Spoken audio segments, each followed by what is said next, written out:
Hello, I'm Ding from Ding's Workshop. Today we're gonna take a look at the TGZUO Utility Knife. This is not a sponsored video. I paid this knife with my own money. I just really feel this knife deserves some attention. Now, I'm a big fan of utility knives, and I used to carry a Gerber Prybrid with me every day. It's small, it's thin, and also it has a bottle opener, which is a must for me. Function-wise, it's awesome. But there are folks who felt it's hard to change the blade. But to me, it's never been an issue. One thing that always bothered me is the aesthetics of this knife. There's too much plastic on it, and it feels that way too, and also looks kind of plain. So let's talk about my new EDC knife here. I found this knife on Amazon, and at the making of this video, there are only 4 customer feedbacks on this knife, and if you look closely, only 2 are with reviews. So as you can imagine, I was very skeptical about this product. But, you know, it fits my needs, so I thought to give it a try. The build quality of this knife is awesome. It's small, thin, and looks elegant. The designs on the handles are great touches, and I love these. Both sides of the handles have this wavy design,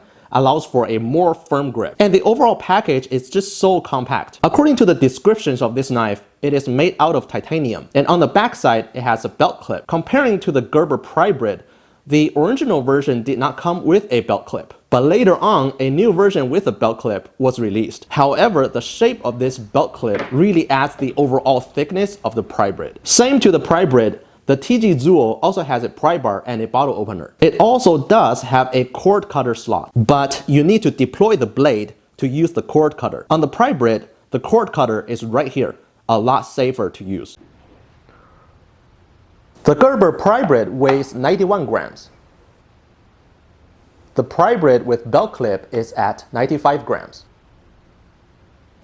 The TGZUO is the lightest of all 3, weighing at only 82 grams, thanks to its titanium body. For both of these knives, blade deployment are the same. You press down the button and push forward. Both knives have 2 deployment stops, depends on your preference. However, I have to say the TGZUO's button press is a lot more satisfying than the Prybrid. For both knives, the blade sits in the housing very securely. At a glance, you might think the TGZUO's blade chamber is flimsy, and it somewhat looks that way. But I tried different ways to mess with the blade, such as twisting and pulling, and the blade is just in there nicely. A very impressive design. The Prybrid has half of the blade fully covered. When it comes to change the blade, I think both knives work fine. There has been some complaints on the Prybrid pointing to difficulties when changing the blade, and I think it varies from people to people. In my experience, I feel the blade changing process are the same for both knives. Price-wise, the TGZUO is roughly 3 times more expensive than the Prybrid, and I'm guessing it has a lot to do with the full titanium body. The Prybrid is more economical due to the usage of stainless steel and plastic. So as you can see, both knives are great options. If you're someone that requires a safe cord cutter or on a budget, the Prybrid is a great EDC knife in my opinion. The TGZUO, on the other hand,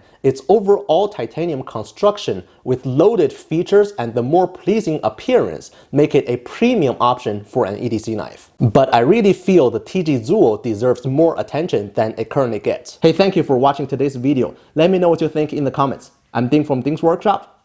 See you next time.